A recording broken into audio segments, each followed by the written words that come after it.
سوډان د افریقا په شمال ختیځ کې پروت یو هیواد دی چې له شمال څخه له مصر، له ختیځ څخه له ایرتریا او سور سمندر، له سویل څخه له سویلي سوډان، له لویدیځه له چاد او له شمال لویدیځه د لیبیا سره ګډه پوله لري.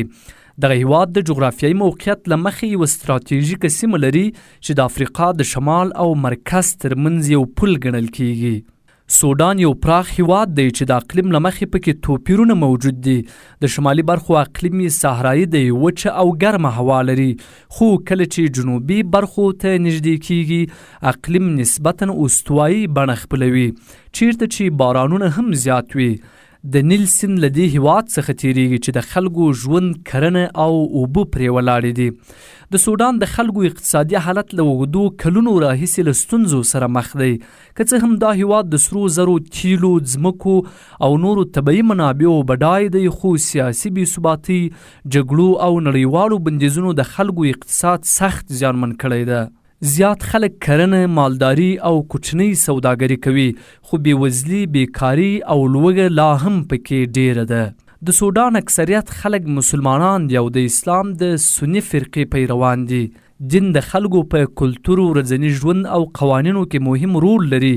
لږ شمېر خلک مسیحیان دي او ځینې دودیزې عقیدې هم پکې لیدل کیږي، په ځانګړي ډول د سویلي برخو اوسیدونکي. په سوډان کې سیاسي وضعیت له اوږدې مودې راهیسې بېثباته دی. له 2019 میلادي کال وروسته چې عمر البشیر له واکه لرې شو، هیواد د نظامي او ملکي مشرتابه ترمنځ د قدرت پر سر کشمکشونو ښکار شو. له 2023 میلادي کال راهیسې د پوځ SAF او د چټکو ملاتړ ځواکونو RSF ترمنځ شدیدې کورنۍ جګړې روانې دي چې د زرګونو کسانو ژوند یې اخیستی او میلیونونه یې بې کوره کړي دي. سوډان یو داسې هیواد دی چې طبیعي شتمني لري، خو سیاسي ګډوډي، قومي اختلافونه او بهرني لاسوهنې پرمختګ ټکنی کړی دی. د سولې، ثبات او عادلانه مشرتابه تر سیوري لاندې دا هیواد کولی شي یو ځل بیا د پرمختګ پر لور ګام واخلي. له اپریل 2023 میلادي راهیسې سوډان د دوو ځواکمنو ترمنځ کورنۍ جګړې ښکار شوی دی. د سوډان وسلوالو ځواکونو SAF او RSF ترمنځ دا جګړه د هیواد په ډیرو سیمو کې پراخه شوې چې د پلازمینې خرطوم ګڼې برخې له جګړې سره مخ کړي دي. په وروستیو کې RSF د دارفور ایالت په AI فیشر ښار کې بریا ترلاسه کړه چې د خلکو بې دفاعي، ډلهییزو وژنو او بشري جنایاتو راپورونه ورسره مله دي. جګړه او اقتصادي سقوط وړاندې پاتې عواملو سره سوډان اوس د بشري بحران تر ټولو ستر مرکز ګرځېدلی دی. شاوخوا 10.4 میلیونه خلک تقریبا عاجلې مرستې ته اړتیا لري.